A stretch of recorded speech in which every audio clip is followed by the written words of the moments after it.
Thank you everyone for joining us here for another Business Enquirer Lifestyle. I'm delighted to welcome Daniel O'Reilly, aka Dapper Laughs. Daniel, thanks so much for joining us today. Really appreciate it. Thank you for having me. Thank you. No, pleasure.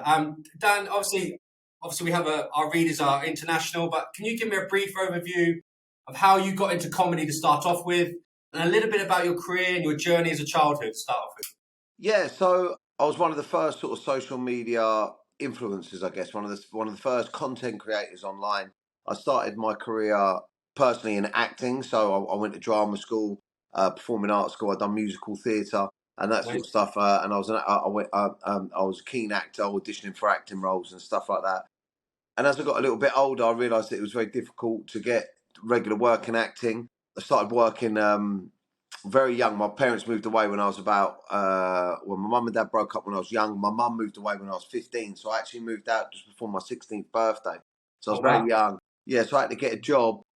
And while I was at college studying performing arts. And so I went into like sort of sales quite quickly, working as an estate agent and loads of little jobs. And then finally, sort of as an estate agent, I worked in that environment. Then when I was 18, I'd had enough of it. Went abroad and worked sort of like a blue coat or a red coat over in Cyprus, you know, doing all the hotel entertainment, game shows, Who Wants to Be a Millionaire, bingo, all of that jazz. And I got spotted there, and I ended up joining a cruise ship company, a small independent cruise ship company. And I'd done like 2 years back to back on world cruises. And then after that, I started flying on and off cruise ships as a comedian. I sort of learnt my trade as a comedian, as a professional comedian on the cruise ships. And then when I was about 24, got a bit bored of that. I felt like I was missing out on everything that was going on back home.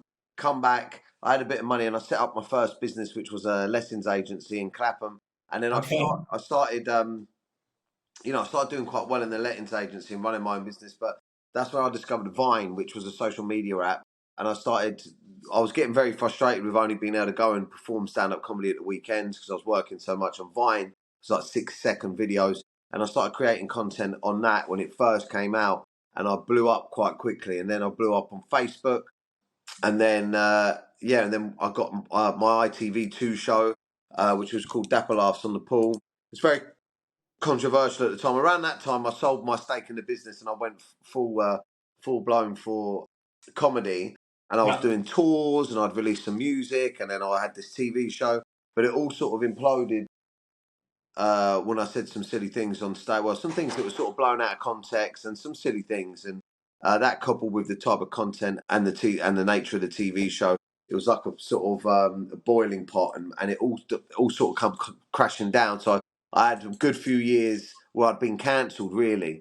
And Dan, I'll be honest on that. I'm going to give you a little, just a little bit off topic. I felt that situation was, I read into that, and I actually was at the time a bit of a fan of your work. I felt that was a little bit of a witch hunt for you, a little bit. Yeah, I mean, I look back at that moments, and then I know we're going to discuss mental health a little bit later on, but that something like that can seriously affect someone's mental health. Yeah, I mean, look, there's two ways of looking at it. I mean, I was very famous at the time. I was I had a large following, and I had quite a lot of I didn't really have a lot of.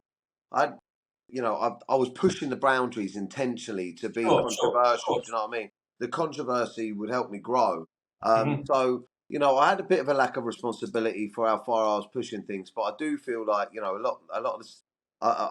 There was a movement at the time. I was sort of made a scapegoat for certain things, and it was blown out of context, and it was deep. It was it destroyed me at the time, and it did destroy my mental health. But you still have to hold your hands up and say, I was a bit wild back then, and the extent of sort of the punishment and what I lost. I mean, it took me 10 years to get back to a decent 10 years to get the tour that I've got now. Yeah, so you got to hold your hand up a little bit and say, looking back, the old me, that I said stuff back then that I wouldn't say now. But yeah, it took a heavy toll on my mental health. Yeah, well, it's very, very, very noble for you to admit that, Dan. Very, very noble. So I'm going to start with my first question. As a highly accomplished entertainer, what would you consider to be your biggest achievement thus far in your career, and how has this impacted your personal and professional growth? My biggest achievement in my career, I think personally, it's a real difficult because it's a difficult one to answer because I've had big achievements like the TV show, like tours, like growing the various businesses. But I think my personal biggest achievement within my career is growing and sustaining a committed online fan base. Yeah, Yeah, absolutely. because I've had hundreds of thousands, if not millions, of followers across all my social media. Mhm. And it dips up and down by 20%, 10%. It dips down, it grows. It's slowly growing about. It slowly grows about 100,000 in general a month across all the socials. But there's a core fan base that's been with me since the beginning, through my ups and downs, through my trials and tribulations, through my mistakes. Sure, sure. And I think my biggest achievement is keeping them entertained and reinventing myself through that journey over 15 years. Fantastic. Great answer, Dan. I mean, throughout your career, you've had opportunities to work with various projects, collaborated with many individual talents. Could you share a particular experience of a project that you feel has been instrumental in shaping your career and why? I don't know really. I haven't. I can't. Oh, I tell you what. Probably, probably this film that I created. I think it's a big part of a big part of my future. I created a production company called Hyper, but a film production company. We've got many films on the slate now. I've just finished shooting a film. I've got one film that's sort of it's been shot and they're trying to sell it, and I've got another film that is now this Friday, actually tomorrow. It's going on Amazon Prime for all the Oh, Amazon wow. Prime users. Yeah, it's great. It was originally went out on Amazon, just where you can put it on and people can buy it, and it was the UK's number one independent film in the Fantastic. crime genre. And what that was, when I went through quite a long period of time of not being able to work through being cancelled, I'd done a number of things and I created a lot of businesses, but also I really got back into my acting, and a playwright cast me in a West End play, and there were Okay. four of us on stage for a whole hour. It was a lot of work. I took that and I raised the money and I turned that into a screenplay, and it turned it into a film. It's called The Last Heist. It's done really well, and I think that's really that's really shown people, one, that I can produce films, and two, that I'm a serious acting talent. And Brilliant. as a result of that, we're flying with the feature films. Amazing, amazing. So I just want to touch a little bit on that sort of the mental health that we spoke about in the first couple of questions there. I mean, men's mental health is an important topic that often receives a lot less attention compared to other issues. Have you personally faced any mental health challenges in your own life? Yeah, I'm huge on being open and honest about my mental health struggles, and through that, I've actually created a couple of big initiatives with men's mental health. But for me, I always struggled very hard with coping. My coping mechanism was drugs and alcohol, Hmm. especially alcohol. And through getting cancelled, through the loss of my TV show, I lost all my money, I lost my management, I couldn't work. It was extremely embarrassing. But my biggest fan and my main one of my main forms of support through all that was my father. He very much had the attitude where, you know, look at what you achieved, don't look at what you lost. Through that time Absolutely. period, Glass and half full. he really got me through that. But unfortunately, just short time. Sorry, hold on. Just a short time after I got cancelled, I had to go on Newsnight. I'd done a Newsnight interview, and the press were heavy on my case. My father actually passed away from having a stroke. He just randomly, I managed to go and see him, and that really sent me on a spiral of self sabotage and Mhm. you know, drinking, drug use, just really trying to escape the world that I'd created. It was a tough time. My partner had just become pregnant, and we thought that she had polycystic ovaries, that she couldn't have kids. So it was a big surprise to me, and I really just kind of went off the map into oblivion, and I considered committing suicide through that time. But luckily, I spoke to the Samaritans. But I didn't really manage to pull myself out of that very quickly. It took years. It took years of me attempting to go sober, and years of me sort of denying that I had a problem with drink and drugs, and still using it to cope. And then last about 2 years ago, I really tried to go sober, and I sort of failed at it. I had about 3 months, and this time round, I'm on an I'm 8 months sober now. So, and it really is like it's a new way of life for me. Something really clicked the last time, because I kind of wanted to go sober, but only to sort of hold my family together. I didn't really Yeah, think I had a problem. I just thought everyone was giving yeah, me yeah, grief. Do you know what I yeah. mean? But when I went back to it over Christmas and thought I'd drink, it accelerated very quickly. That I realised, oh right, this really isn't for me. It's very destructive. and it was nice. It wasn't nice, but I mean, I hit a wall and I was like, right, I've got something really to focus on. And what I've done through that is I've used my. At the beginning of this year, I said to myself, I need good karma. I need, I've always used my social media and my personality and who I am and my status to make money, right? And to Yeah. further my career, to sell tour tickets, to make films, or to raise my profile. And at the beginning of this year, I really thought I need good karma. And I had been last year, I had been showing my struggle, with drinking and I was depressed. I was suffering bad with anxiety. I got diagnosed with ADHD. I was all over the place, and I was sharing it. And when I was sharing it, many men were reaching out. Many men were reaching out and everything like that. And at the beginning of this year, I thought to myself, instead of using the platform just for me, I really want to use it to help those people, because I can't individually help them, to create something to help them. So I created a group called Men and Their Emotions on Facebook. It's a Facebook group where men can go on there and they can write either anonymously or they can put their name, but they can write a problem that they're going through. It can be anything from suicidal thoughts to parent alienation, not being able to see their kids, going through the court system, Yeah. addiction, gambling, sex addiction, porn addiction, Yeah. drugs, absolutely anything they're going through, relationship advice, work advice, money struggles.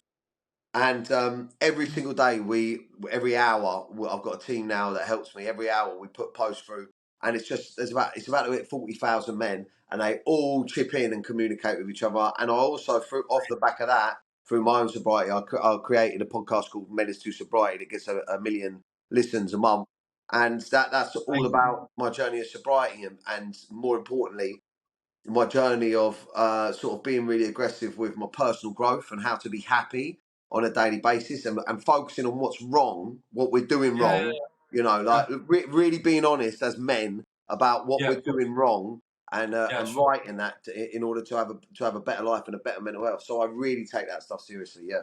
Absolutely. I mean, how difficult is that to manage then, being in the public eye, like having that's having to feel that you have to express your emotions and everyone looks up to you to be this lad, I suppose. Do you find that Yeah. difficult? I mean, what's been difficult is the transition, because I was heavily into the sesh and drinking, and I was heavily into creating content around that. And what was difficult was, I'm a kind of all or nothing guy, and Yeah. I knew for a fact that if I had any chance of really changing my life and going sober, because I've got two young girls, Of course. Yeah. Yeah. I've got a 4-year old and nearly 5-year old and a nearly 7-year-old, and I love them to pieces. And I just have nightmares that, I was going to look back when they were like 16, 17, and I'd just been pissed the whole time, or on a hangover, and just been a shit dad. Also, just Yeah. been a Yeah. Yeah. bad That's dad. all right. That's all right. Yeah. Yeah. And there's all too many guys out there that have sobered up or righted their wrongs too late. Do you know what I mean? They've already. Of course. So, Yeah. Yeah. but it was a difficult one for me to go. Do you know what? I built an audience up on lad culture, on party culture, on everything. It was very Yeah. Yeah. difficult Yeah. to make that transition. But the only way that I was ever going to do it was, because I lived my life through social media, was to open up and say that. So it is difficult being the sober guy now, because you get a Yeah. lot Of of course. stick. You get a lot of stick for it, but Yeah. but in the last 8 months, more positive things have happened in my career, like, than in the last 10 years. I've made more progress in the last 8 months, and that's no word of a lie. Than me doing it in the last 10 years, and I think that's because I don't think I really deserved it in the last 10 years, because Wow. I couldn't hold my hands up to the things I've done wrong. You Fair know, play, bro. as Yeah. as Yeah. men we as men we're very as men we're egotistical creatures. We are driven by our Yeah. egos. It's very Yeah. Yeah. difficult for us to go, do you know what, actually, I was a nightmare back then, and to put that to bed and to just work on being better. And it's amazing what happens for you when you do that. Amazing, amazing. Well, I mean, I had a couple of questions there, but I think you've just answered them though. So let's talk about sort of the positives and how it looks. You've got a tour coming up, correct? Yeah, I mean, this is one of the things. Like, if you look at it, it was 10 years ago since I last had a tour, and that tour was 1, 2, 3, 4, 5, 6, 7, about 14 dates, and that tour got cancelled. Where it was in the mix of everything that happened, and for 10 years I've been trying to get to tour promoters, because I've got millions of followers, so that they're there Yeah, to buy the tickets. I've been going to tour promoters, but they were always very nervous about working with me. But because all it takes is the press to pick up on it, to target the venues start dropping, and then the promoters get a bad name. And it was actually through my sobriety podcast, the producer of the sobriety podcast, he got me a gig on GB News. I've done a few episodes on yeah, headliners, yeah, and then a tour promoter that I'd approached years ago, about 7 years ago. he saw me on there, thought I was funny, and just looked at my brand and just thought that what I was doing, that 10 years is enough to be in the doghouse, sort of thing. You can only be cancelled. Yeah, yeah, When you get cancelled, some people are like, I don't know what they want you to do, just like die or just give up. But but yeah, and he reached out, and we've got a 28 date UK tour that's going out in January, and that's over half sold out already. So amazing. that's just a beautiful thing. That just symbolises everything that's going on in my life. It's a beautiful thing. Amazing. Well, that's pretty much that. I mean, just my last question. That so just touching on the tour. What does let's have a look at sort of in a personal. What does the next 3 to 5 years look like for Daniel O'Reilly, and what does the next 3 to 5 years look like for Dapper Laughs? Well, Dapper Laughs isn't really a thing. Do you know what I mean? Dapper Laughs was essentially a character that I created that really, really was there to mock lad humour, sort of really exaggerate it. And as I've aged and grown up, I've created many, many different characters. I've got like the Sesh Gremlin, I've got like Kid Frankie, and like loads Yeah, of Dim and Steve. I've got loads of different characters, but right now, and I think forever, Dapper Last is dead. Really, that's just the handles. That's just the name of my handles on my social media. What I'm trying to do is just be authentic as I can. I always used to say I'm not a role model as a comedian, because I like to push the boundaries. But over this last sort of 8 months, I kind of like the idea that my life's clean, healthy. I'm up at 4:30 every morning. I'm in the gym. amazing. I understand. I understand the work I need to put in to have a good day. I understand that Yeah, work. sure. Yeah, I yeah, understand that drugs and alcohol make me feel worse. I understand that managing my thoughts, meditating, going out and getting my exercise in is going to give me the best chance to have a good day. And I love sharing absolutely. that because some people do. I love sharing my journey to sobriety. So I'm happy to be a role model now where I wasn't before, because my life didn't always reflect what was really going Of course, on social media. But I'm really passionate about my acting. So I think well, I'm sure that you'll slowly see me in bigger and better films alongside bigger and better actors. And I just want to grow my businesses. But ultimately, I'd like to just keep sharing my journey and keep connecting men with other men and keep people talking and the conversation going. And who knows, maybe later on teach other people how to create comedy online and how to open up about what they're going through and create positive content. amazing. Thank you, Dan. Thank you so much. No problem.